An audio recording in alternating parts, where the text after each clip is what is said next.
আসসালামু আলাইকুম প্রিয় ভিউয়ার্স, আজকে আমরা দশমিকের বর্গ করব। 4টি অঙ্ক নিয়েছি আমরা। 4টি অঙ্ক বিভিন্ন চাকরি পরীক্ষায় আসছে, বিশেষ করে সহকারী শিক্ষক প্রাথমিক বিদ্যালয়।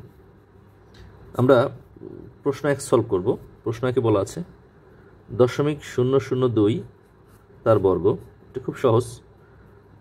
কোনো কিছুর বর্গ থাকা মানে এটা 2 বার গুণ করতে হবে। 0.002 আমরা 2 বার গুণ করতে পারি।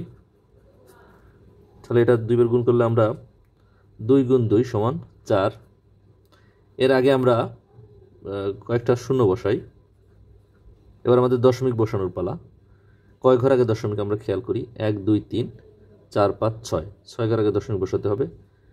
1 2 3 4 5 6 এখানে দশমিক দিলে আমার অঙ্ক হয়ে যাচ্ছে, অর্থাৎ 4-এর আগে 5টা শূন্য।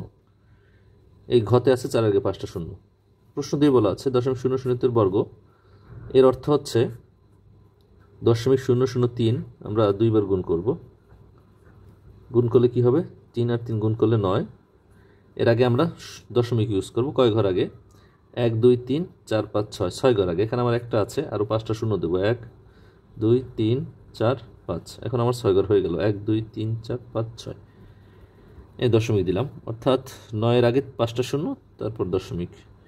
এখানে কতে 9-এর আগে 5টা শূন্য আছে, তারপর দশমিক। এটাই উত্তর। প্রশ্ন 3-এ বলা আছে 0.004 তার বর্গ। বর্গ থাকা মানেই হচ্ছে 2 বার গুণ। 0.004-কে আমরা 2 বার গুণ দিয়ে দিব। 4 4 16। কয় ঘর আগে আমার দশমিক বসাতে হবে? এখানে 1 2 3 1 2 3 6 ঘর আগে আমার আছে 1 ঘর 2 ঘর, আরও আমার 6 ঘর বানাইতে হলে আরও 4টা শূন্য দিতে হবে। তাহলে আমার 1 2 3 4 5 6 6 ঘর আগে দশমিক হয়ে গেল। উত্তর হবে খ।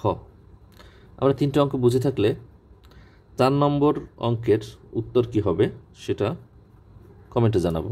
ধন্যবাদ। ভিডিওটি ভালো লাগলে লাইক করবো এবং শেয়ার করবো।